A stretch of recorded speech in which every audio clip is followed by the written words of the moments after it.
Hi guys, let's talk about sexuality in the adult years. So we'll start off by talking about singles. In early adulthood, there is a need to solidify one's sexual identity.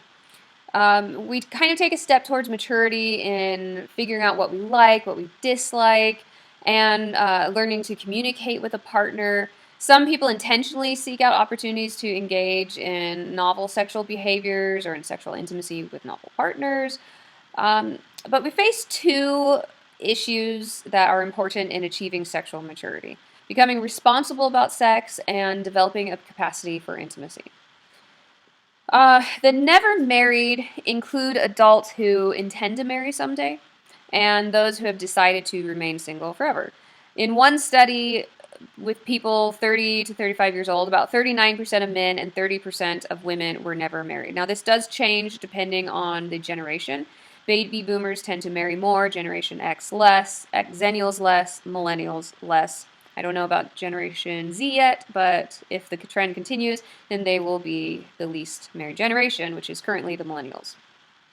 Some young men and women decide to live celibate, so they don't get married, and chaste, which is abstaining from sexual intercourse. So in the United States, most adults do marry, but like I said, as with each generation, that is lower and lower. And the median age of the first marriage in 2012, when the last study was done, was 29 years old for men, and women tended to get married at 27 years old. So the attitudes of single, never married people about being single vary widely. Some are happy about that. Some are very disturbed by not being married. Multiple factors can predict who gets married and who remains celibate. So who's still a virgin at, let's say, one study looked at virgins at the age of 28. Male virginity was most likely among Asians and those who had a later pubertal development and those who were rated as unattractive. Female virginity was predicted by being overweight, achieving low scores on a test of cognitive function, so less intelligent, and attending religious services more frequently, which makes sense. Some young people plan to be celibate, but not chaste, so they don't want to get married, but they do want to have sex. So single but sexually active. Other men and women are searching for a spouse, but maybe don't necessarily find one. In some cases, this could lead to kind of desperation over time. According to one researcher, desperation fueled by singleism, the stigmatizing and stereotyping of people who are not in a socialized, recognized couple relationship can be severe. So yeah, there is stigma associated with being single. In dating, at one extreme, after 25 is the single scene. Okay, so sorry, my notes here don't make sense. So, okay, the single scene, right? We all know what the single scene is. So, there are some places that are kind of cool that you can get like a singles apartment complex. Obviously, there's single bars, singles groups at church or whatever, singles dating stuff. But I think the singles apartment complexes are pretty awesome. So most singles want to avoid like the bar scene and things like that because they don't generally have a good success rate with marriage. Having sex, sure, but marriage, no. And of course, we have technology. So, slide right if you like them. Racially, black men and women are more likely to remain single than whites. This is partly because of choice, partly demographics, partly, the circumstances of the African American in U.S. society.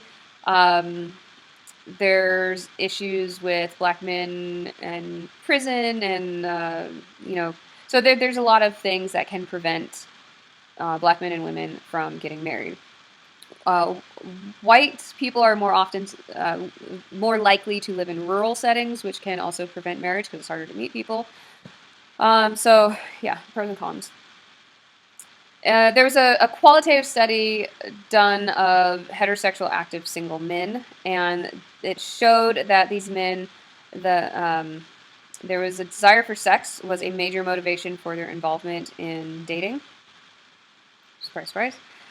Single adults are more likely to have a variety of relationships from anything from like booty calls to friends with benefits to casual dating to seriously dating and getting engaged or whatever. So obviously, when you're single, there's a lot more that you can do than when you are married.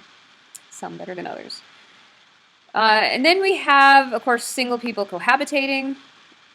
Oh, looks like I skipped this slide. Obviously, internet is used for dating nowadays. Men are more proactive than women on dating sites, 4 times likely to send a message, which of course makes sense because our culture says men are supposed to be more proactive in dating, period. Like if a woman approaches a man, then that's viewed negatively. And the people most likely to date online are higher income, college educated. So, although older people are dating online more too, which is kind of interesting. All right, so let's talk about cohabitation. So living together before marriage, it has its pros and cons. A lot of people want to test drive the relationship, but oftentimes this means that they are less committed to the relationship. And you can see this in that people who live together, a third of them don't end up getting married. 2/3 of them do eventually marry. But when they marry, they are much more likely to end up divorced than somebody who got married before living together. All right.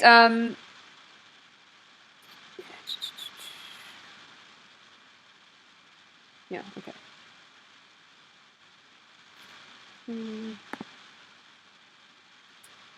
All right, now marriage, we'll move from single people to married people. The decision to get married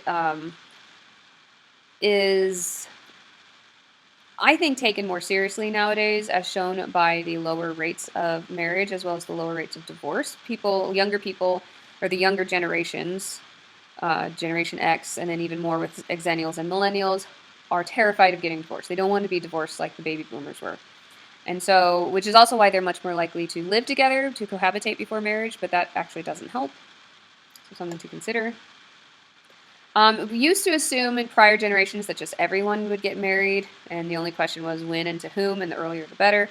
But that's not necessarily, that's not really the case at all nowadays. The average American married couple is likely to have sex 2 to 3 times per week when they're in their 20s, and the frequency declines as they get older. And that's something that is important to people. They want to know, does marriage help with sex or not? And yes, you have much more sex than a single person does. Which makes sense because it's much easier to get sex when you're married because you have a sex partner laying right there in bed next to you, versus when you're single, you have to like dress up, you have to go somewhere, you have to try to find somebody, and then you have to try to convince them to have sex with you. So married people do have sex much more than single people, and according to the research, married sex is more satisfying and more enjoyable than single sex. It also tends to be more novel, meaning that they try different things than single people do. Now, race, social status, and religion are not actually tied to marital sexual frequency, so that doesn't seem to affect how often people have sex.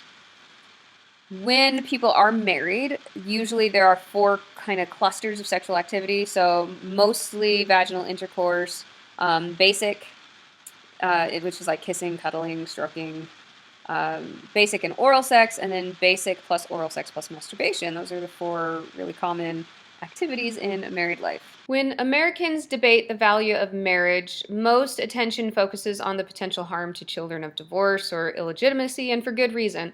Mountains of research tells us that children reared outside of intact marriages are much more likely than other kids to slip into poverty, become victims of child abuse, fail at school and drop out, use illegal drugs, launch into premature sexual activity, become unwed teen mothers, end up divorcing themselves, committing suicide, experiencing other signs of mental illness, even becoming physically ill, obese, committing crimes, going to jail. I mean, the list of side effects from divorce on children, basically just think of any negative outcome, and that's what divorce could do to kids. On average, children who are reared outside of marriage are less successful in their careers, and that's even after controlling not only for income but also for parental conflict. So yes, marriage protects children, and yes, marriage therefore also is economically helpful for the country. It protects taxpayers and society from deep costs, both personal and as a community. For instance, single mothers are more likely to be on welfare. And obviously, all of those other side effects, being less successful in their career, is bad for the economy. But there is another case for marriage, I'd say that's equally significant, that you probably may not have thought of. Marriage is a powerful creator and sustainer of human and social capital for adults as well as for children. It's about as important as education when it comes to promoting like health and wealth and well-being of adults and communities. So this is not something that we talk about a lot, but the case for lifelong marriage has been exclusively framed as sort of this moral, spiritual, emotional thing. But it's more than that. So those are important considerations for sure. Parents definitely should be willing to make appropriate sacrifices for their kids' sakes, but framing the marriage debate solely in those terms obscures as much as it reveals. It misses the profound benefits of a lasting marriage on adults. And it also overestimates considerably the likelihood that divorce will lead to greater happiness for the individual. Research does not show that at all. People who divorce are significantly less happy than when they were married, even for most bad relationships. The rate of suicide is increased. The rate of depression is all increased if you get a divorce. Now, obviously, there are situations where you should not stay in. Like if there's physical abuse, I wouldn't stay. But that still has the potential of decreasing happiness. So we won't get too much into that. But there are many reasons why marriage is good for you. Number one, it's safer to be married. Marriage lowers the risk that both men and women will become victims of violence, including domestic violence. There is a Justice Department report done based on the National Crime Victimization Survey, and that found that single and divorced women were 4 to 5 times more likely to be victims of violence in any given year than wives. Bachelors, unmarried men, were 4 times more likely to be violent crime victims than husbands. 2/3 of acts of violence against women committed by their intimate partners were not committed by husbands but by boyfriends, whether live-in or not, or former husbands or former boyfriends. So it's not the current husbands that are committing crime against women, it's ex-husbands, boyfriends, or ex-boyfriends. So one scholar kind of summed up the research by saying, regardless of methodology, the studies yielded similar results. Cohabitors engage in more violence than spouses. And that's true even after controlling for education, race, age, gender. People who live together are still 3 times more likely to report that arguments got physical in the past year than married couples. It can also save your life. So married people live longer and healthier lives, and this is particularly evident in middle age. A researcher analyzed mortality differentials in a very large, nationally representative sample, and they found an amazingly large marriage gap in longevity.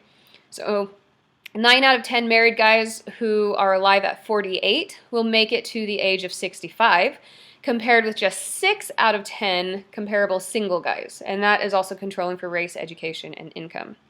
So you will live longer if you're married. For women, the protective benefits of marriage were also seen, though not quite as large.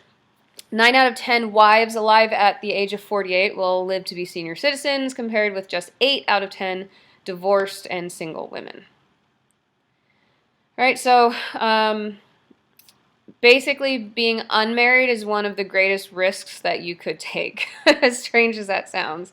You know, like having heart disease, for example, reduces a man's life expectancy by just under 6 years, while being unmarried chops almost 10 years off a man's life. So you guys are all concerned about your health and nutrition and so on, but one of the best things you could do for your health is to get married. You know, having a spouse, for example, lowers a cancer patient's risk of dying from the disease as much as being in an age category a decade younger. Outcomes for surgical patients found that just being married lowered a patient's risk of dying in the hospital. So yeah, so there's a lot of benefits like to the immune system and so on. Happily married couples have better functioning immune system, and divorced people, even years after divorce, show much lower levels of immune function. It also helps your children's health. They're more likely to have a higher IQ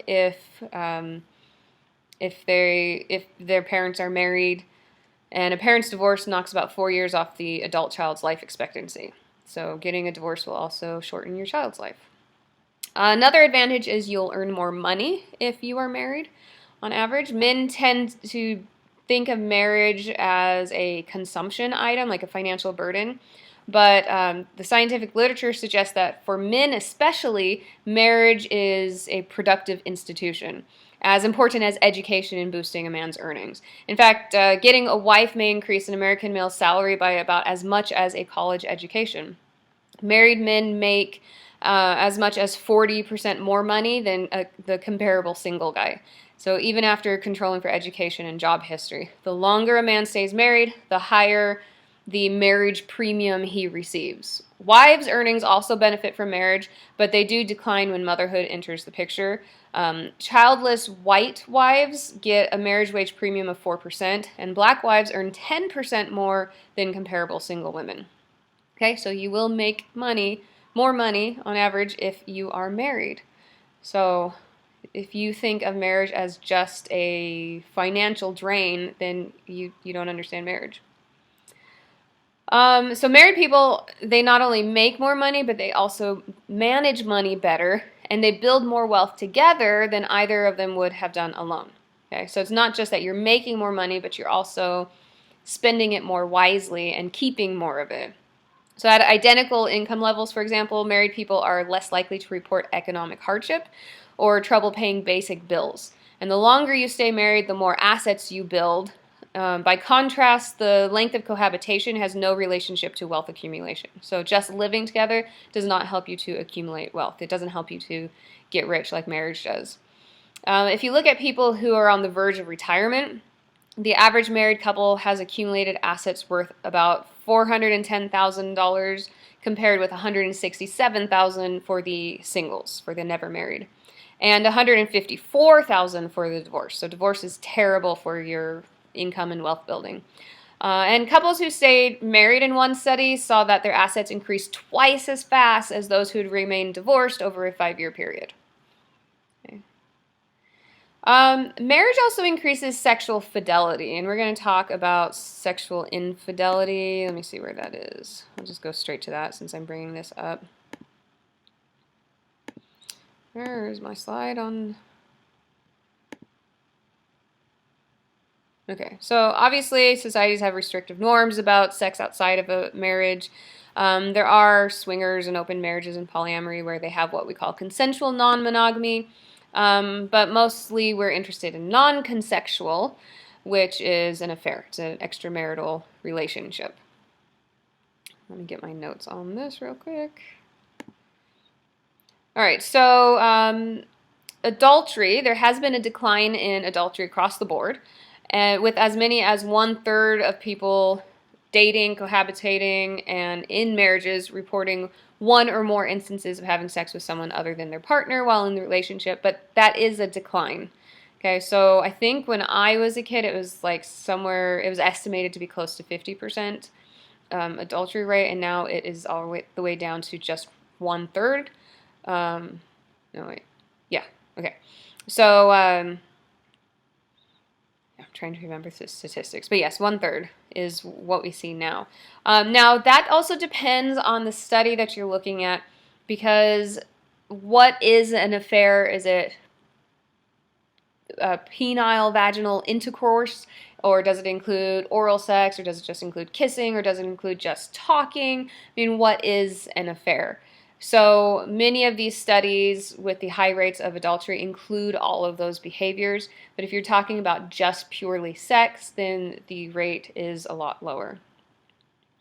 Okay, so according to a study, it's called the General Social Survey, the lifetime prevalence of extramarital sex is 21% for men and 13% for women. So that's across your entire lifespan. how many men and women have an affair. So notice that these rates are way lower. So we say a third to 50% of people have an affair, but that's not actually true when you're looking at the lifetime prevalence. It's only 21% for men and 13% for women, which means that it's the same people having the affair over and over again. It's not different people all having affairs. It's the same players who, once a cheater, always a cheater. So if they cheat on you, chances are they will cheat on you again. Now, that is not true in every case. Okay, some people are just going through issues in life and they screw up big time, and they're willing to go to counseling or make whatever changes need to be made, and they become better people. But that's the exception rather than the rule. So I hear people say all the time that, monogamy is not normal for human beings and that everybody cheats, and that's not true. It's the same small group of people cheating over and over again. Only 21% of all men ever, even one time, have an affair, and only 13% of women ever have an affair. So it's actually a really rare behavior when you're looking at individuals. But if you're looking at it as a whole, it's not an uncommon behavior because the same jerks are doing it over and over again. Okay, I hope that makes sense. And hopefully it makes you feel a little bit more positive, about marriage and the chances of being cheated on. So marriage does increase sexual fidelity. Cohabitating men are 4 times more likely to cheat than husbands. So your husband is not the one who's probably going to cheat on you. It's your boyfriend or it's your live-in partner.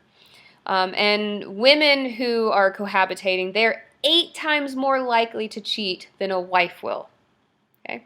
So living together, people who live together are generally the ones who are getting cheated on, not actual marriages. Of course it happens, but for men, you're 4 times less likely for your husband to cheat on you than your boyfriend, living together boyfriend, and 8 times less likely to be cheated on by your wife than a live-in girlfriend.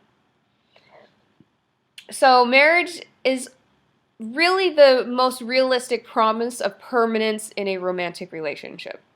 1 out of 10 cohabitating couples are still cohabitating after 5 years. That's it. So that's only 10% of people who move in together stay living together 5 years down the road. By contrast, 80% of couples marrying for the first time are still married 5 years later, and close to 60% will marry for life if the divorce rates continue, and statistics show the divorce rates are falling, so that might be even higher for the next generation. A study done in England found that biological parents who marry are 3 times more likely to stay together 2 years later than biological 2-parent families who cohabitate. So even having children, you're still more likely to stay together if you're married. And that's after controlling for maternal age, education, economic hardship, previous relationship failure. So if you've been divorced before, whatever, depression, relationship quality, all of those things were also taken into account. So marriage may be riskier than it was a century or 2 ago, but when it comes to making love last and staying together, marriage is the best guarantee you have of making a relationship last. Also, you are less likely to have mental health problems if you are married. Marriage is good for your mental health. Married men and women are less depressed, they're less anxious, they're less psychologically depressed than single, divorced, or widowed Americans. And by contrast, getting divorced lowers both men and women's mental health. It increases depression, increases hostility, it lowers your self-esteem, your sense of control over yourself and your life, your sense of purpose, and this is all shown by research. Researchers who have tracked individuals as they move towards marriage find that it's not just happy, healthy people who marry, which is something that we kind of believe. Like, if you're not ready for marriage, then you're going to screw it up. But instead, getting married gives people a really powerful mental health boost.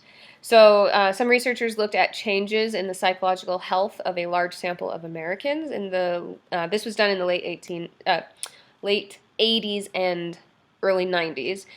And in this study, they measured psychological well-being at the outset and then watched what happened to individuals over the next years as they married, remained single, or got divorced. And when people married, their mental health improved consistently and substantially. When people divorced, on the other hand, they suffered a big deterioration in mental health and emotional well-being, and that included increases in depression, declines in reported happiness. Those who divorced also had that lower sense of personal mastery, control over your life. Their relationships with others declined. They had less of a sense of purpose, lower levels of self-acceptance than all of the married people. Okay. Married men are only half as likely as bachelors, and 1/3 as likely as divorced guys to take their own lives. So suicide is a big issue. Marriage protects you from suicide. Wives are also much less likely to commit suicide than single, divorced, or widowed women. Married people are much less likely to have problems with alcohol abuse or drugs. 1 out of 4 single men ages 19 to 26 say that their drinking causes them problems at work or problems with aggression, compared with just 1 out of 7 married guys of the same age. So 1 out of 4 single men have these alcohol issues. 1 out of 7 single guys have alcohol issues. And happiness is a big thing. For most people, the joys of single life or of divorced life are totally overrated. Like, we think when we get married, because Hollywood shows us all of these horrible movies about marriage. So when you get married, you lose happiness. You lose control and of your life, and you don't have all these fun activities that you would do as a single person. Or if you get divorced, things will be so much better because you're finally away from that terrible wife of yours or husband.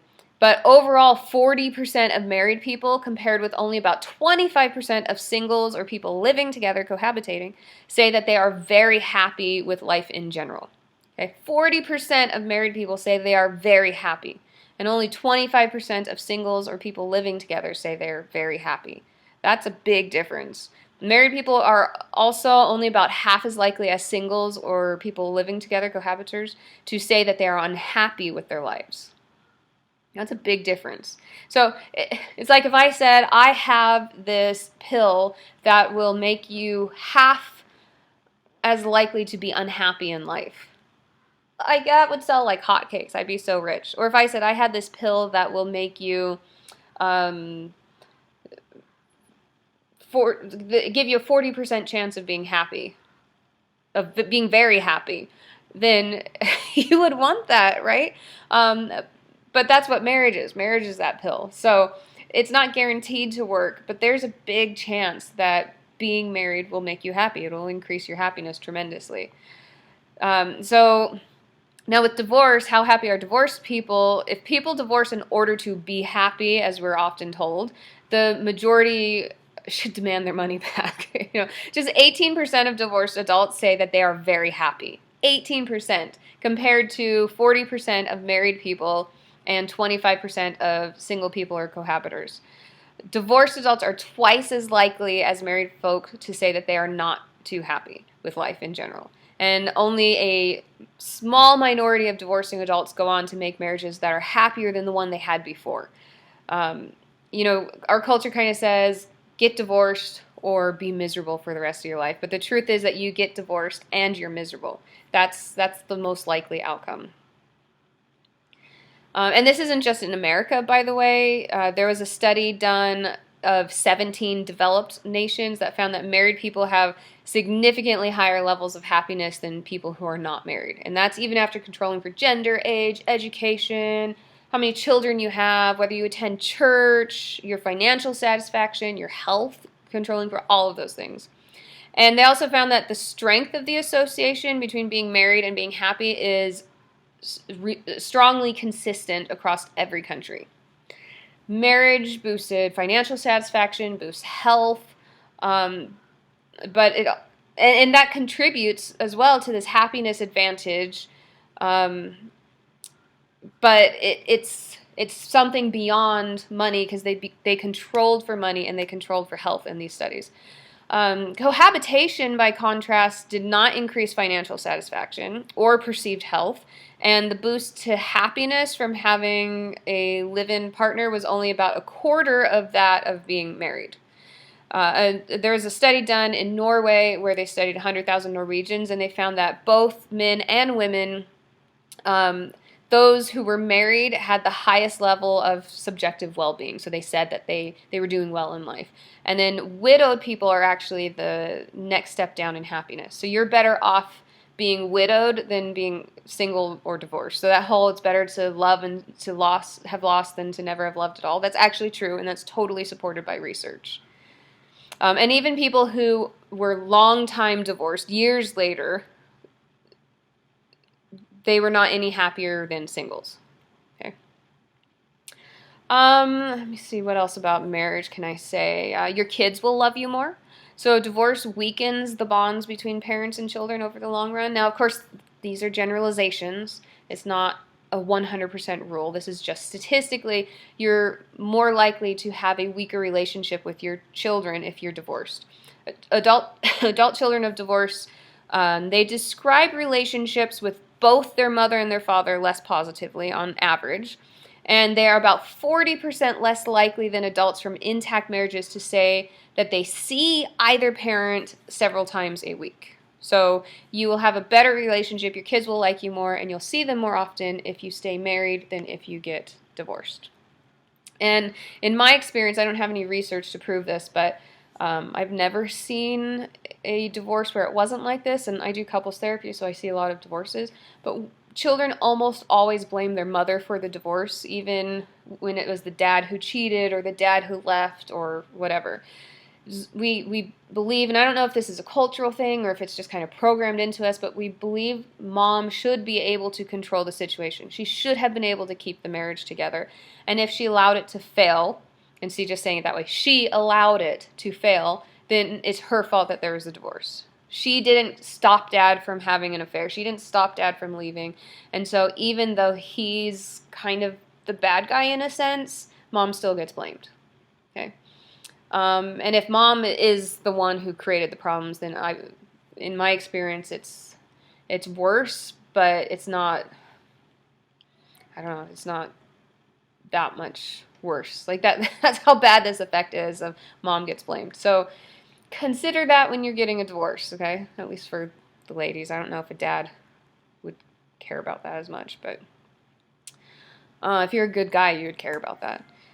And then, of course, I've said this before, but with marriage, you have better sex and you have sex more often. And that is something that Hollywood does not like to promote. They like to promote single life, like Sex in the City, you know. This singles life is so great, and it's the marriages that are the ones that are having bad sex or not having sex at all. But that's not true. Both husbands and wives are more likely to report that they have extremely satisfying sex lives than singles or cohabitors. Divorced women were the least likely to have a sex life that they found extremely satisfying emotionally.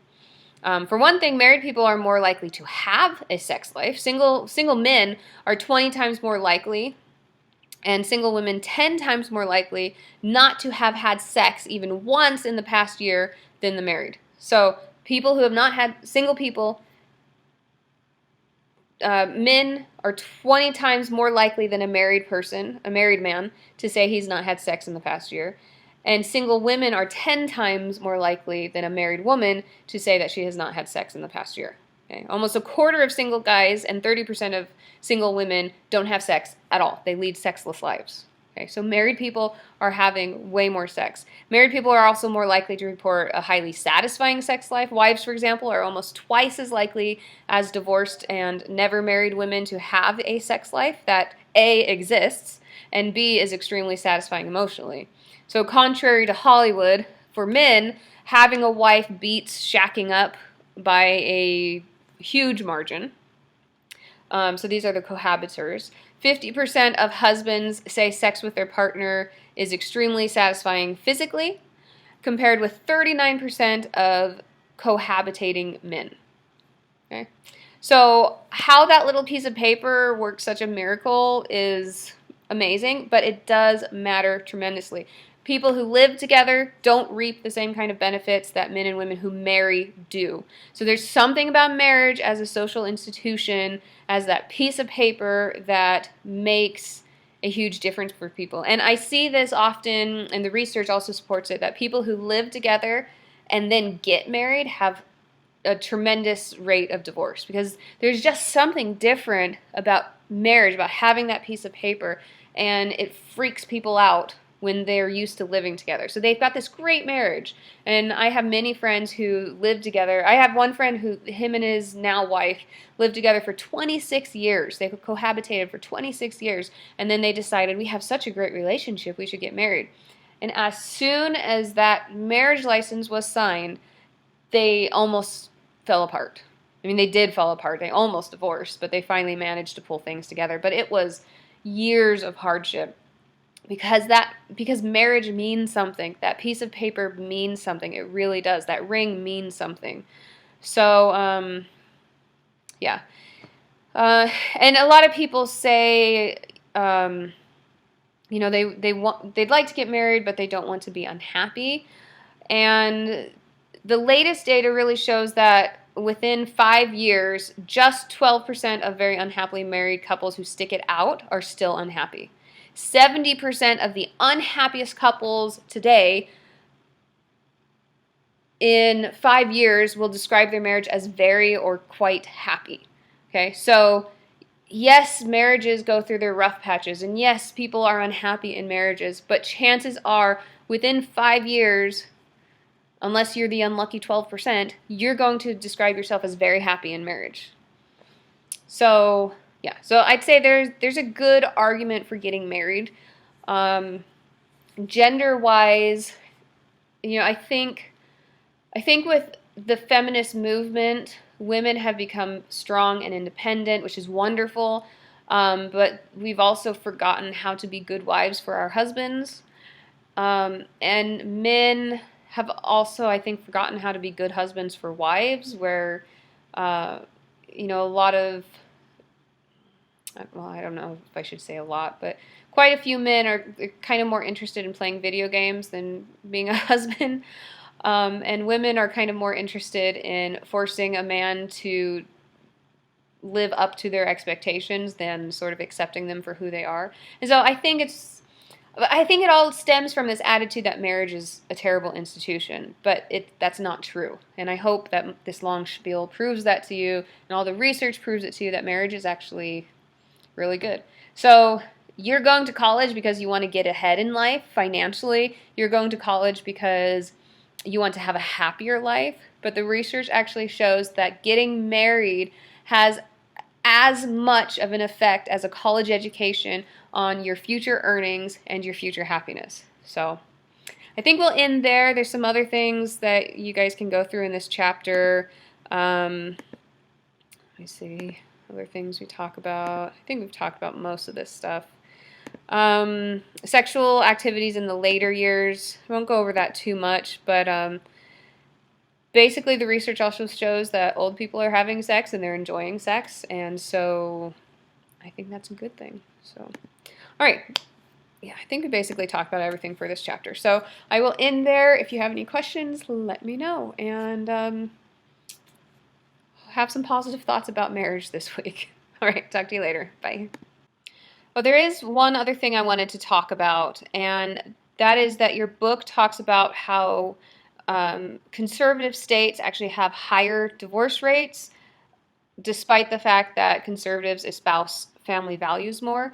And I really did some research on that, so I'm going to show you some charts according to the General Social Survey that I found. And this was the General Social Survey covers things like divorce between the years. This last one was 2000 to 2016, so it's all fairly recent. So when you look at the states, if you look by state, which states voted blue versus red, although that changed a little with this last election, that does hold. So conservative states, the highest divorce rate states, the highest, I think, 5 or 6, are all Republican states. However, if you look at the lowest divorce rate states, the number one lowest state when it comes to divorce rates, is also a Republican state. So it's kind of, it goes on both sides of the board. However, out of the like bottom six, uh, the lowest rated states with the lowest rates of divorce rates, a couple of them are Republican and the rest are Democrat. So there's some truth to that when you look at the state level. However, this is what's complicated about research and statistics, and why statistics can be twisted to kind of say whatever you want them to say. As a matter of fact, when I took a statistics class, one of the books we were required to read is How to Lie with Statistics. That shows all the ways that statistics can be manipulated without technically lying. So I just want to go through political affiliation and many of the variables that are out there that could influence this, and to show you kind of what factors are out there and so on. So if we look at this graph here, which is the percent of parents ages 18 to 55 in their first marriage, and solely by their political affiliation. And unfortunately, we only have the three main ones: Republican, Democrats, and Independents. We see that Republicans actually are most likely to have parents still married. So 61% of Republicans still have parents in their first marriage versus 50% of Democrats and 46% of Independents. Okay, so that's one statistic you can look at. So family patterns are pretty noteworthy because children are more likely to thrive when they're raised in, stably married parent households. Okay, so that's important. This chart is the percent of married parents that report very happy marriages. And again, Republicans win this, but it's not by a huge percentage. So they're, 6 percentage points higher than Democrats, and Independents are 1 more percentage point down. Okay, so those are pretty good rates in general. It's not a huge difference, but there is some difference. All right, this next chart is the percent of ever married parents, so they might be divorced and remarried. So they were married at some point, and they are now divorced or legally separated. So Independents are the most likely to have parents that at some point divorce, 42%. Then Democrats, and then Republicans are a few more percentage points down. Okay. And we especially see fragility in families in the south of the United States, so Alabama, Arkansas, countries like states, not countries, states like that. So in the northern states, you see a lot less divorce and a lot more stability in marriage. So southern culture has some issues there. However, Republicans in both the north and the south are about 9 percentage points more likely to still be in their first marriage. This chart is the percentage of parents ages 18 to 55 in their first marriage. Okay, so they're still in their first marriage by both political affiliation and the region, whether they're in the north or the south. So you can see that northern Republicans, as well as Democrats and Independents, are less likely to be divorced. They're more likely to still be in their first marriage than people in the south.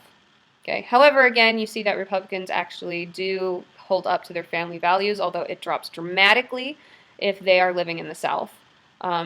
But again, to give people in the South some credit, even Republicans in the South, 56%, they're still doing better than Democrats and Independents in the North.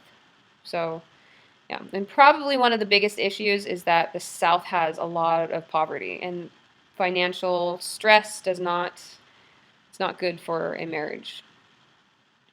And then a similar story kind of plays out for education. So this is percent of parents in their first marriage by their political partisan identification and their education. So overwhelmingly, being college educated is good for marriage. Good for you guys for going to college. You will be much less likely to end up divorced. Okay. But again, we do see that Republicans have a slight edge. That's 9 percentage points over Democrats, and Independents do better here than Democrats. So that's 69% compared to 67%. However, of high school education, the Democrats are actually somewhat 1 percentage point outperforming Independents, so it's probably not statistically significant. But yeah, Republicans are doing better with that too. So there's that. So one question I know that I had when I was looking through this information was if these trends are driven by like race, um, given that overall African Americans and Hispanics are less likely to be raising children in married homes. They have higher divorce rates, unfortunately, and that is definitely part of the story. So if we limit our focus to whites, though, we still see that white Republican parents are more likely to be in their first marriage. And I will point out that I'm actually not Republican, so I won't tell you what I am, but I'm not giving you this information to like try to convert you to Republicanism or something. It's just this is good information to have, I think. So this is political affiliation and race. So non-Hispanic whites and non-Hispanic blacks. I'm not sure why Hispanics got kicked out of this, but we're basically just comparing black and white. So if you are black, if you're Republican, you have a higher divorce rate. Democrats have a lower divorce rate if you're black. So marriage-wise, not that I think that's why you should be deciding your political affiliation, but you actually do better as a Democrat for marriage-wise. However, if you're white, I guess you should pick Republican. You certainly shouldn't pick independent because that's dramatically lower. I'm not sure why that is, but yeah, it's an interesting statistic. So yeah, but Democrat whites do worse, have higher divorce rates, and white independents do the worse. Okay. One possibility with the black divorce rate in Democrats versus Republicans is that there's a lot of criticism if you're black and you're Republican that could add stress to the marriage. I'm not sure. Or maybe because so many African Americans are Democrat, maybe you're more likely to have a mismatched marriage, politically speaking, and that could add a lot of stress to the household. I don't know. It's just a possibility. Now, Republicans are more likely to be religious than Democrats, and we do know that religiosity is a protective factor for divorce. If you attend church, you are less likely to get a divorce. So this chart looks at your partisan identification and religiosity. So do you attend regular religious services? The one on the right attend religious services regular. The one on the left doesn't attend religious services regularly. And we do see that if you attend church regularly, it does have that protective factor. You have lower rates of divorce than if you're not attending regularly. So again, you are still in the percentage rate of still being in your first marriage. So 68% of Republicans are still in their first marriage if they attend religious services regularly. 54% are still in their first marriage if they don't. However, because this is the one on the left is excluding going to church regularly, and you still see that there is Republicans still do better slightly. That's 7% better than Democrats staying married, and then the independents for some reason are severely affected by not going to church. Okay. Let's see. Yeah, so I guess that's probably it for what I discovered going through the general social survey. So yeah, it's kind of misleading. Going by state, conservative states do tend, not all of them, but they do tend to have higher rates of divorce. However, some Republican states also have some of the lowest rates of divorce. And depending on other variables that interact can have dramatic effects on whether you stay together or not. Okay, but overall, no, Republicans do actually, they don't just pay lip service to their family values, they do actually act on it. But as you can see, there are a lot of variables that affect that more than just your political affiliation. That does have some effect, but a lot of other things affect it as well, whether you go to church, what your race is, what your education is, and so on. So anyhow, I hope that helps, explains things a bit more. And just remember that research can be manipulated to show whatever the person wants it to say. Okay, so always take statistics with a grain of salt, and explore things more. Don't just swallow it hook, line, and sinker, but understand that usually there are many more statistics that need to be looked at in order to fully understand an issue. All right, if you have any questions, let me know. Bye.